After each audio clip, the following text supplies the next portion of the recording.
and religion. Ladies and gentlemen, it is a very special moment for not just Guruji, but also for us, as we have learned that it is his star birthday according to the Hindu lunar calendar. And we would like to felicitate him on behalf of the entire Republic family, and I request Arnab to please do us the honors of presenting Gurudev with a bouquet of flowers.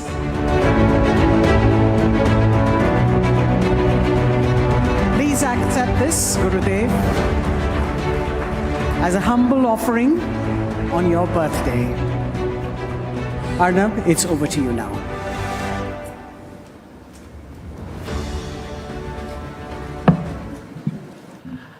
Happy birthday. It's just amazing. It's a coincidence. And I feel too blessed at this moment that you are here with us physically, where you were supposed to be from America earlier.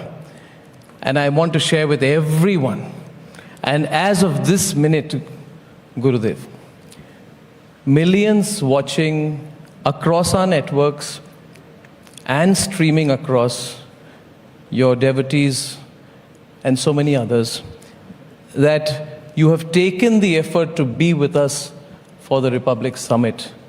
So we must have done something right. It's my joy, Arnab. You are bringing the much needed inspiration and information to people. And in such short time, Republic TV has done wonderfully well, and reaching out in Hindi and English and Bangla. I was just asking your better half, Shamo, when are you going to start in Kannada and Telugu and Tamil? What do they say? Swalpa, in Kannada they say? Swalpa time. Swalpa time. Gurudev, Swalpa time. We have a lot of we have a lot of energy. We don't always have the money. Yeah. But one small thing when we were building Republic one day, my dearest friends, like a brother, Ajay Bagga and Rajita, who are very close to Gurudev, and we all feel close to you that way. They called me and they said, Arnab, you have started building your, has your construction started in Bombay? I said, construction is started. I said, why? He said, Gurudev is coming to the building and then he wants to come to the construction site. And look at the generosity and spirit of Gurudev. He brought a whole lot of sweets. And in our construction site, 9:30 at night, he went to each one of the workers with the sweets out there, and he blessed our studio as it was being built. So when we have you with us and the divine force with us, Gurudev, I think we've done something right. Thank you. Happy birthday to you. Thank you. Now, Gurudev, you're thinking, when will he stop? I will stop at some point, but I'm overawed in your presence. Anyway, I have a bad habit of talking too much, Gurudev. That's needed. Gurudev, tell me, the theme is transformation. We're talking about the time to transform. We're talking about the need to transform. And I want to ask broadly, what must transform for us? What are the thresholds of transformation? What must be continually transformed as an individual, as a society, as a country, to stay relevant? We are talking about civilizational reawakening. What does transformation mean? Look, change is an order of the world. Everything has to change. If anything doesn't change, and if it gets stagnant, then you have to see that something is not right there. But change towards the better, we call transformation. That which can change towards more evolutionary, that which brings goodness to people and make people happy, and that's the transformation, that's the change we are looking for, right? We don't want such a change that would bring more pain, inflict more suffering on humanity. So the baseline for transformation is physical, mental, emotional, and spiritual comfort. Gurudev, we are seen as a bright spot economically in the world nowadays. How do we become a guiding light? As we've had a lot of challenges: COVID, Ukraine war. We've had a global economic meltdown. What do we need to do as a country to become a guiding light spiritually? Exactly. This is what we need to look into. What is that can make our society happier?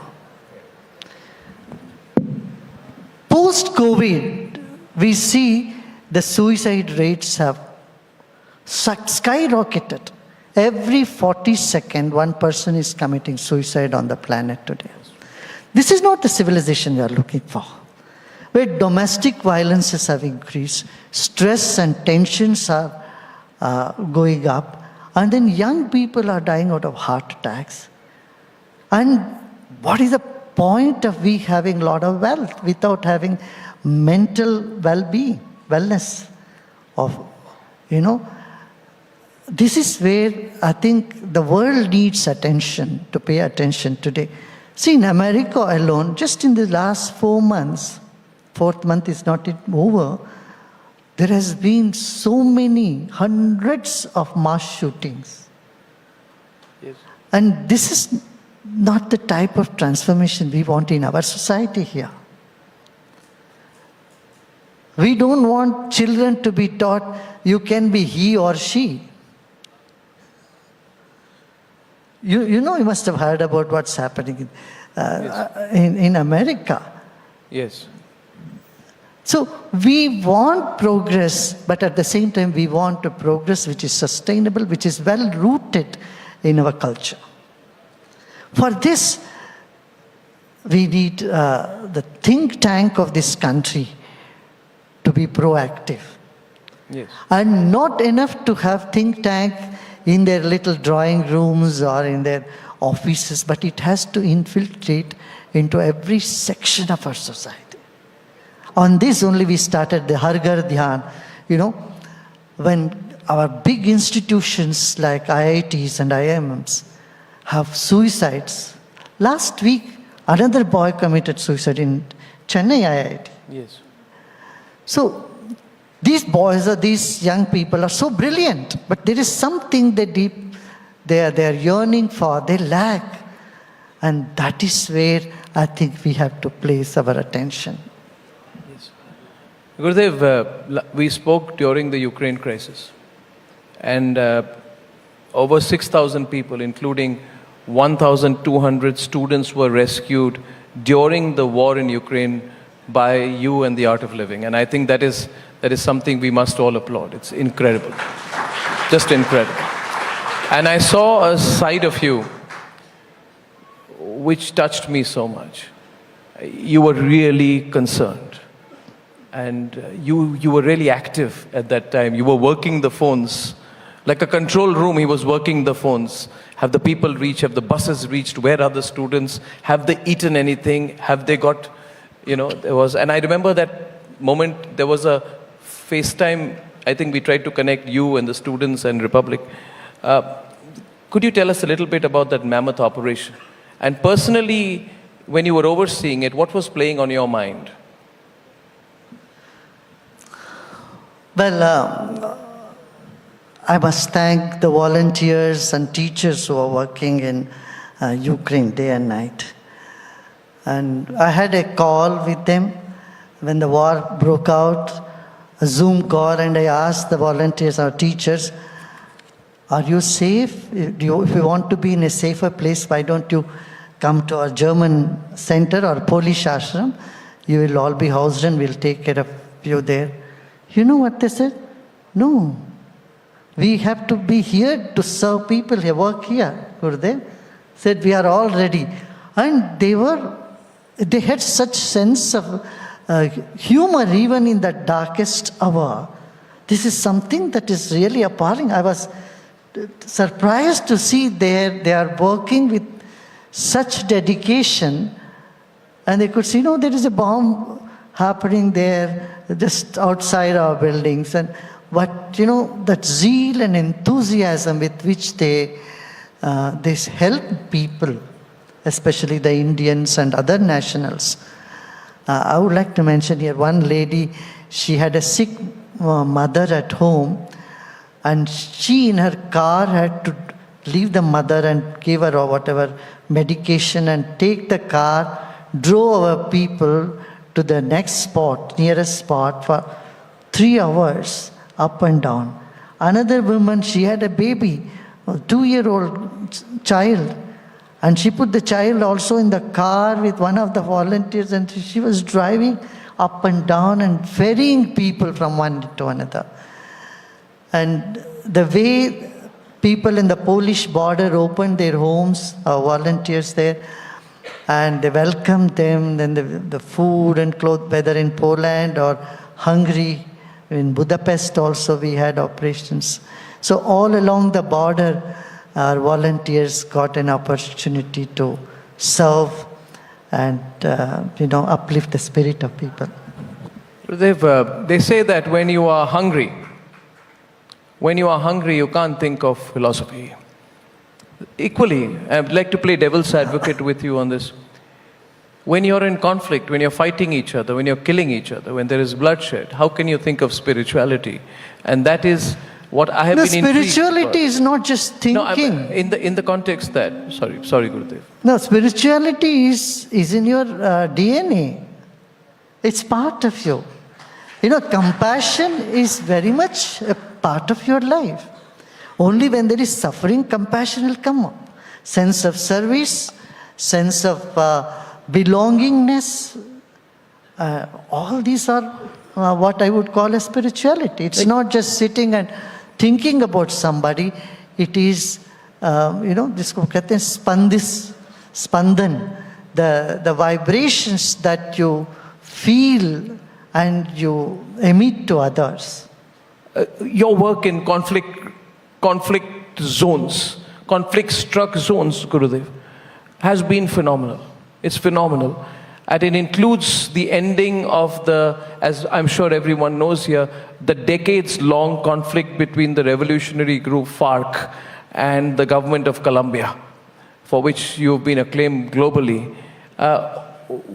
Why do you keep going back to conflict zones? Why does Gurudev Sri Sri Ravishankar keep going back to zones of conflict? Is it necessary? Is it necessary? Arnab? Yes, sir. Gita was born in a conflict zone only. Sir. And the use of Gita or the philosophy, the knowledge, is more in the conflict zone when everything is comfortable and you are at peace, you are in joyful mood. You don't need any philosophy there. Correct? Well, Gurudev, this smile of yours is sometimes very worrying for me. You appear so quote-unquote chilled out all the time, Gurudev. You know what happened last time? Is that, this Rajita? He was flying a chopper, he was going to one place, and suddenly there's breaking news on Republic TV. The first news comes. Sri Sri Ravishankar's helicopter going through a cloudy area has had an emergency landing. And I called Ajay and Rajita in panic. I said, find out. And the next thing I see is this happy man next to a chopper, which has landed, God knows, in the middle of walking around happily as if nothing happened. So Gurudev, you have to appear to be less calm all the time, You're going to have an impact on me, which I might transmit at 9 p.m. So when Shazia comes on my show, Arnab, I need a contrast, and you need a contrast, so... Oh, this is incredible. Okay. Now, look, you have showing this picture right in front of you. You know what is this? Tell this me is about our the picture. center Can we project in Ukraine. 1 minute, let me project it if we can, please, on the big screen. Yes, Gurudev, you can. This is the center in Ukraine, which is almost 3/4 complete. You see, the roof is not yet completed. Yeah. And I was going to go inaugurate, but before that war broke out. And this is the center which was housing many refugees. Okay. It's in heart of Ukraine. So people were teachers and volunteers were there helping people to stay there, and that was like a railway station. People are everywhere with their, they showed me pictures. And so this is the center that the people built themselves. Wow. In Ukraine, where the picture And is it's there. built in the period of conflict. It's still It in is the, built in the period of conflict. before the conflict, but during the conflict time, it has helped people to, house people, so many people there. Earlier today when we were talking, every theme, every meeting and conversation today has been about transformation. And I have found this quiet confidence in our leaders, decision makers, business leaders who have come on the platform. We had all the 3 service chiefs also earlier this morning. And in the context of spirituality and humanitarianism, Gurudev, we are today globally surrounded by conflict. What sets India apart? We have Taliban and Pakistan in the west. We have an unfriendly China in the east. We've had problems on the Myanmar border. We've had internal conflict in Sri Lanka, all reeling through internal conflict. We have never been an aggressor. We have never been an aggressor. The art of living has taken the Indian philosophy, our Vedic tradition, globally at scale. At scale. Is there a role for India? I want to just expand on this, where we can actually be the beacon light globally. Yes, India has been an oasis even while financial crisis. Our country has sustained itself and has been in a very progressive path. Thanks to our administration, our leadership in this country, they have done well in upholding India in the times of crisis. Yes, India has always been a source of inspiration. Whether in philosophy or in humanitarian work, we have excelled. The very slogan, Vasudhaiva Kutumbakam, the world is one family, which has been here in this country for so long time. And today, the world is recognizing the impact of that humanitarian work and the spiritual need. See, when we started yoga and meditation 42 years back, people thought this is only for some recluse or some monks who would stand on a Ganges bank with all ashes. Yoga and meditation is not for common people. But I tell you today, 2.5 billion people, more than 1/4 of world's population are practicing yoga and meditation. Vegetarianism was a taboo. Today, it's so common around the world. So, India has so much to offer, whether it's philosophy or its culture, or our diverse language, and the way we sail through all tough challenges. We take challenges and how we move through it. This is all something that the world is appreciating. But the world is very polarized. Absolutely. The world is very polarized. Society is very polarized. Thanks to social media, otherwise, geopolitics, the world is really, really fragmented today. Fragmented and divided on extreme lines, What is the future of humanity, Gurudev? Spiritually, what holds the human fabric together in these times? See, these polarization cannot be sustained for too long. Why do you say so? Because the human nature is such, though we fight, we get back together. Because I believe the compassion, the love, and the caring and concern for each other is so much embedded in us. It's in our nature. So sooner or later we get back. This is happening. See what happened. England and France were at loggerheads for centuries, but now they come together. Similarly, you can find examples all over the world.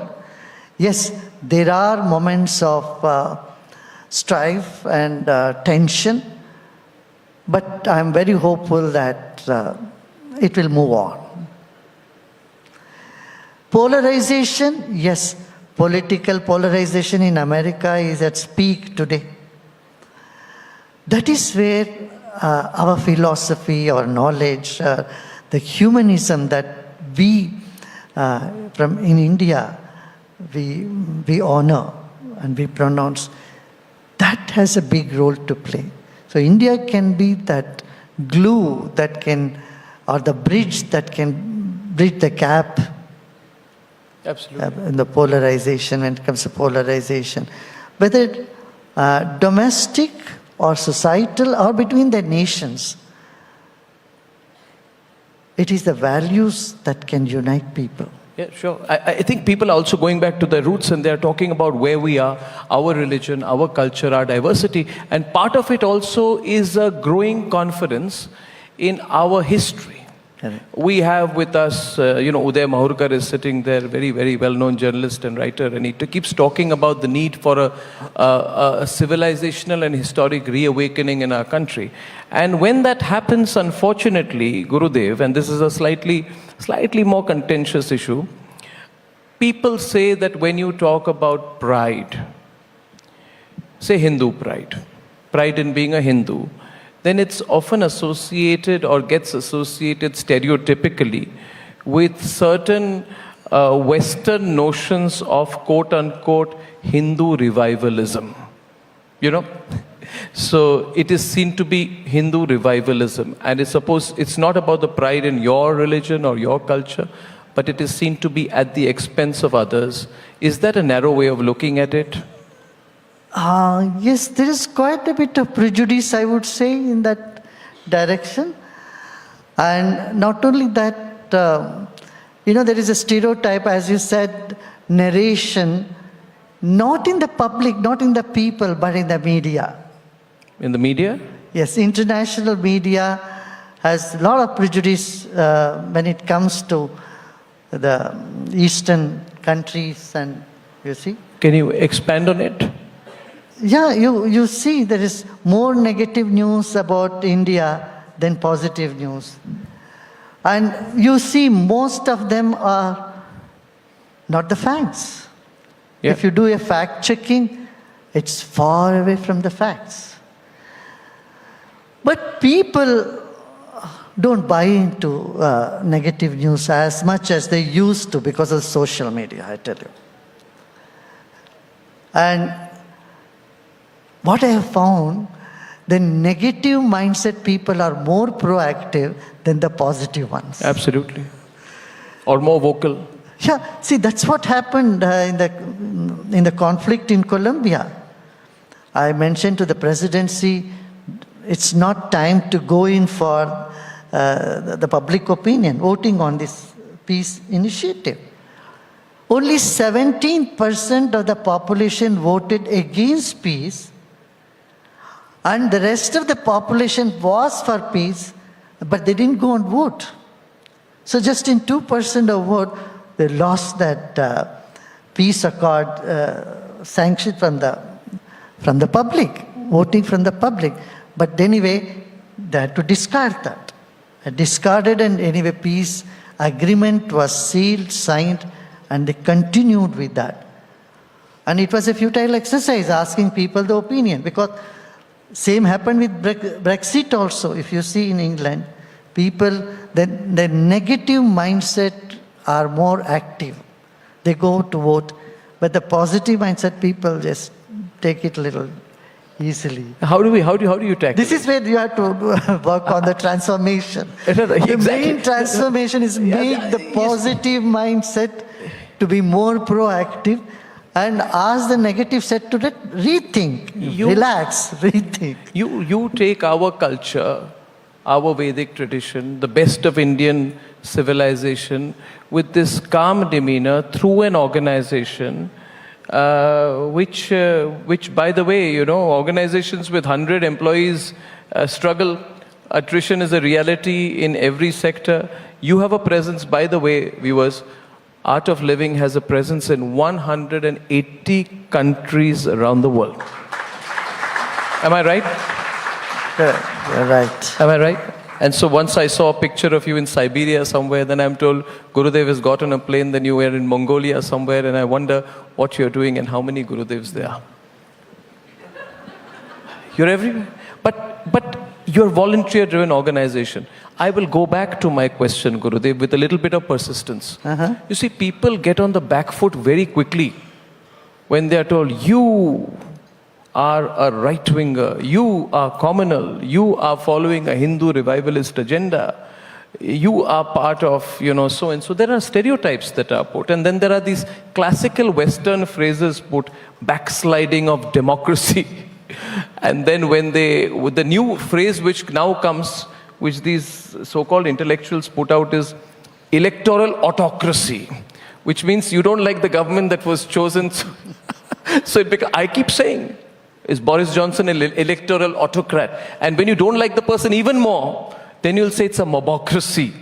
So, I'm saying that these phrases, Gurudev, and I'm asking you this because you are India's biggest MNC.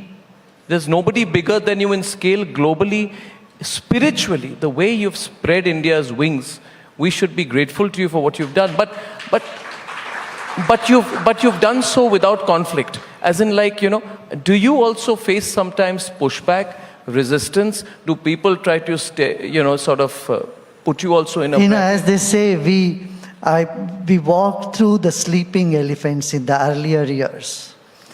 Walk through the sleeping elephants, you see?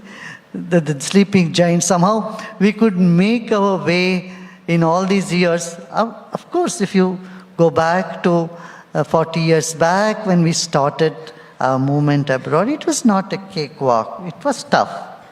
It was tough even for our volunteers. There was a lot of prejudice, and people would, there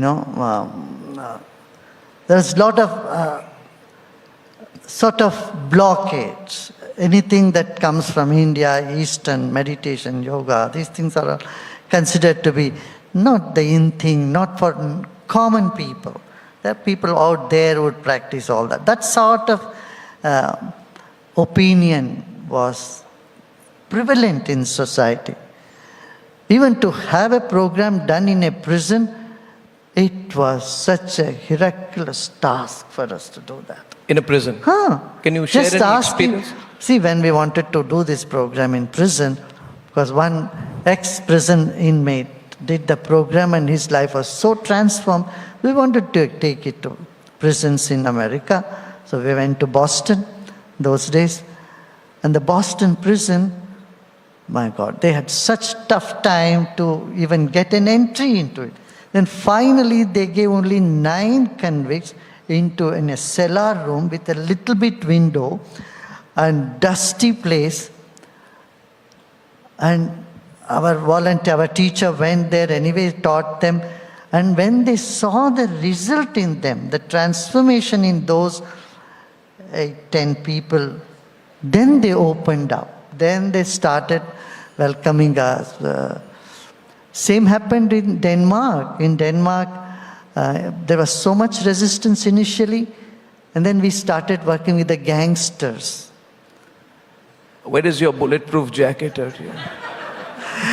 So these gangsters, when they did the Sudarshan Kriya meditation, that life was so transformed. If you see the picture with them, they are so like macho man with all tattoos and so bit, and they can just push me in one finger. I would be out there. That type of tough guys, 6,000 of them, I tell you, and when their lives are transformed, there were tears in their eyes, and their life was so transformed. Then the Danish parliament invited me to talk to them. Said, what did you do to her? I said, this is the magic of knowledge, the magic of wisdom. Because when wisdom touches one's life, transformation is imminent. But transformation is perpetual. From a time when industrial revolutions lasted 50 to 100 years, we today are seeing, Gurudev, a digital transformation. products land on our doorsteps at the snap of a finger. People also think spirituality can be bought.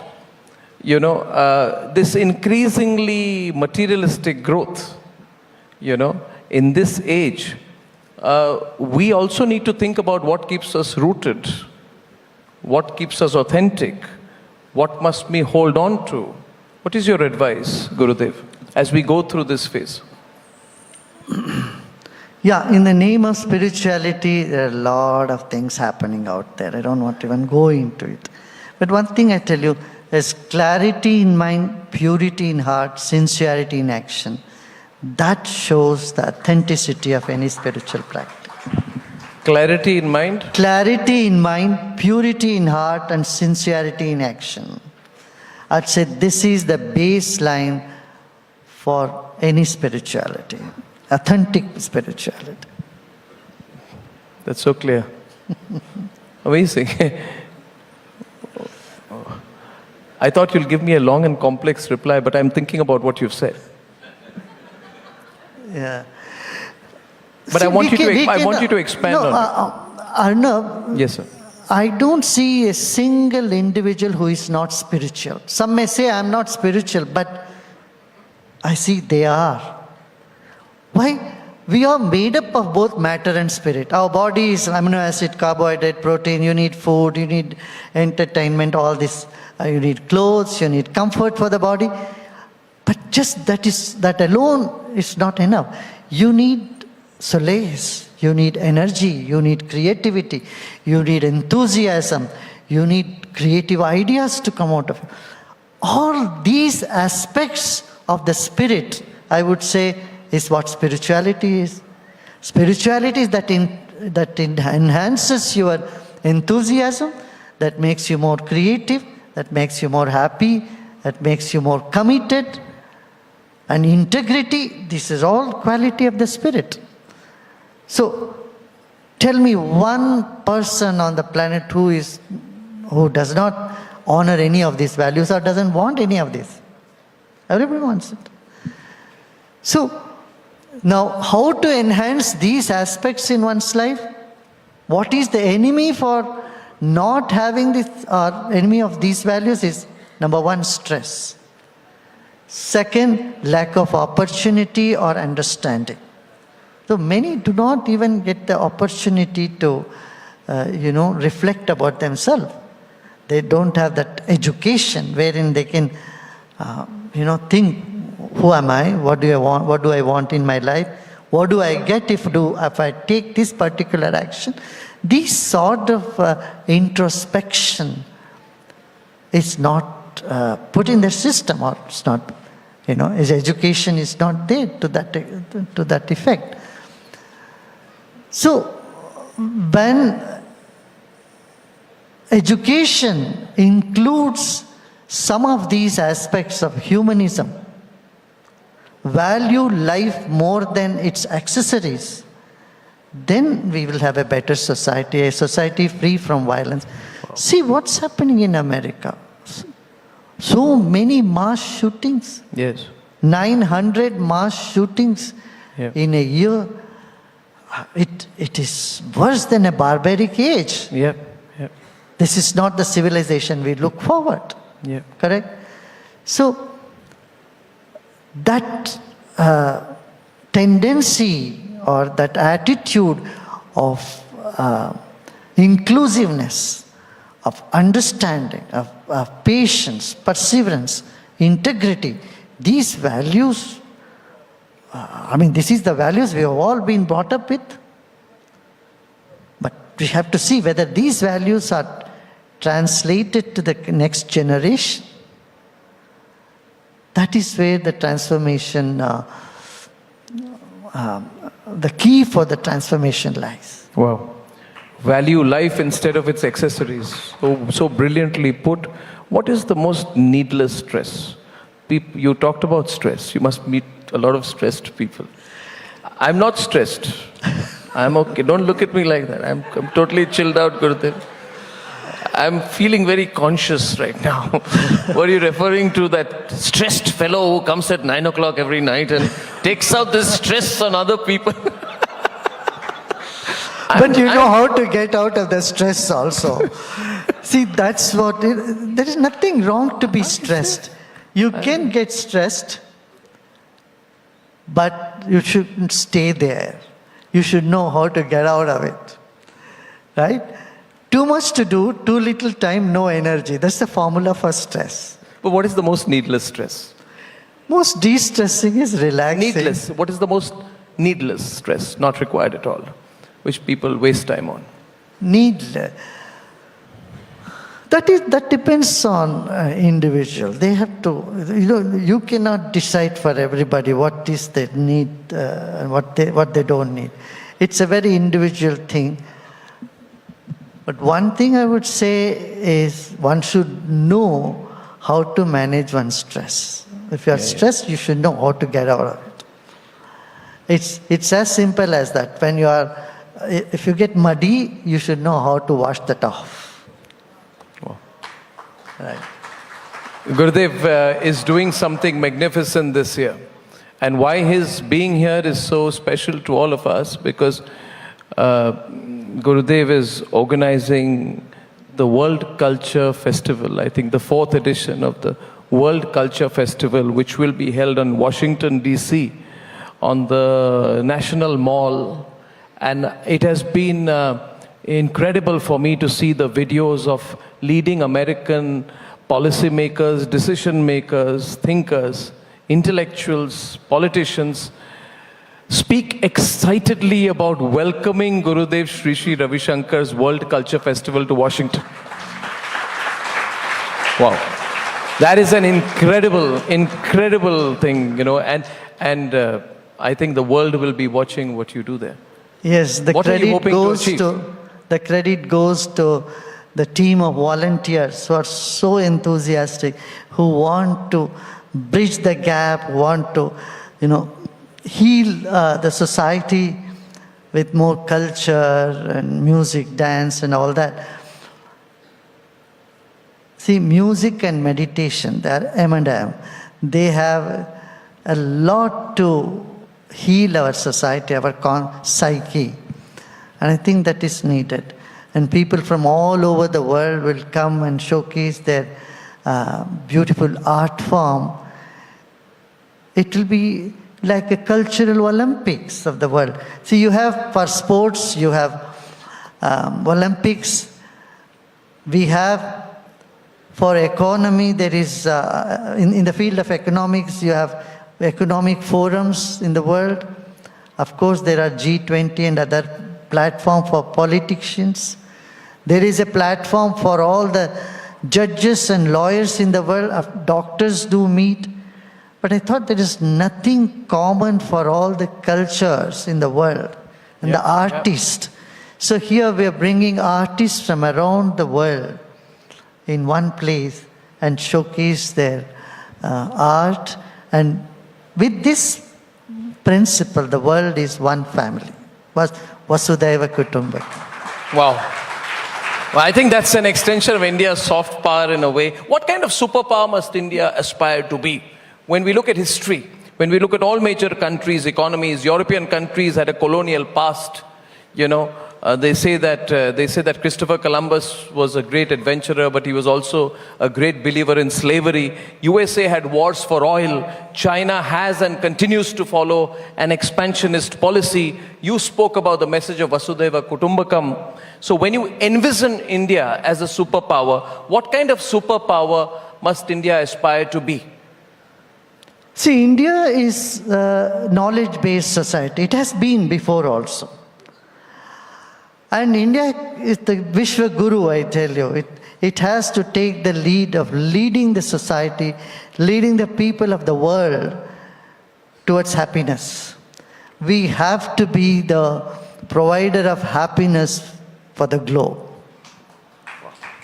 Shall we do a rapid fire? Yeah. You enjoy rapid fire? Go ahead, I am ready for it. Yeah? What does transformation mean to you, Gurudev? Change towards positive. And what is spirituality? That which uplifts you, that which is needed in all walks of life. Whether you are a businessman, whether you are an artist, whether you are a scientist, you need intuition, you need intelligence, and you need sharpness of awareness. And spirituality is that provides all this. Can you measure karma on a weighing scale? Measure? Can you measure your karma on a weighing scale? Karma. Now you can expand on this. Karma. Yes. Karma is action, impression, and impact. It is used in all three modes. Karma is the action, whatever you are doing, that action. And it is also the impression that you carry which propels you to act in a certain way. And then also the impact of your actions come to you as a fruit of action. That's also called karma. Who can be spiritual? Every single person are spiritual anyway. They simply have to realize it. What is the first thought when you get when I say India, Bharat? Most vibrant spiritual leader of the world. Wow.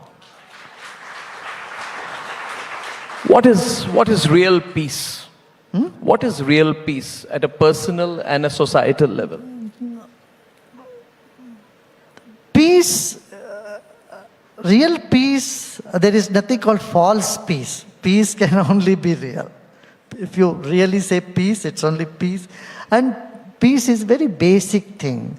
When you have a good night's sleep and when you wake up, know that you had peace before and after sleep also. You had good sleep, so you have peace. You had peace, that's why you could go to sleep well without all the pills popping into your mouth. So peace is the basic thing. That can bring prosperity in society. If there is no peace, there is no prosperity. And you see, in India, the districts where there was the Maoist and other Naxalites disturbances, they remain backward. And the region where there are peace, there is progress. Now see Kashmir, as the peace has come and there is so much progress has happened. So peace is that which preludes progress. What has been the most intense experience of your life? I live my life intensely every moment. Did you dodge my question? Huh? Did you dodge my question? Did you dodge my question? Dodging your question, no, that's the real answer for your question. I do anything intensely, yeah. Gurudev, hope you got that.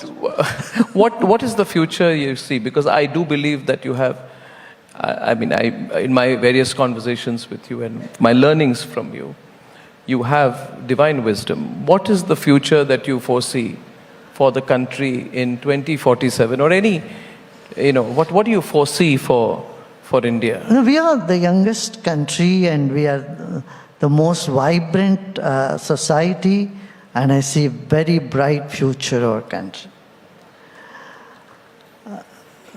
At times we may see that, we are not so skilled as we ought to be. In our villages, our youths are unemployed, they're all looking for some employment, but with the skilling, you see they are so talented. Just an opportunity for them. And it is happening now, like never ever before. We are seeing now the education has improved. The literacy rates are going up. Youths are coming forward for creative, entrepreneurial, with entrepreneurial spirit. So I see India has a very bright future. What is your advice for India's politicians? I'm sure they ask you for advice. Advice is very personal. No, that is... Now you dodge the question. So I don't want to give advices which hang like orphans in the space, nobody to own them. So when they ask for it, I give them. And I don't prepare my advices in advance. I keep an empty space in me. When people ask that way, that comes up and I give them that time. But broadly for India's political class.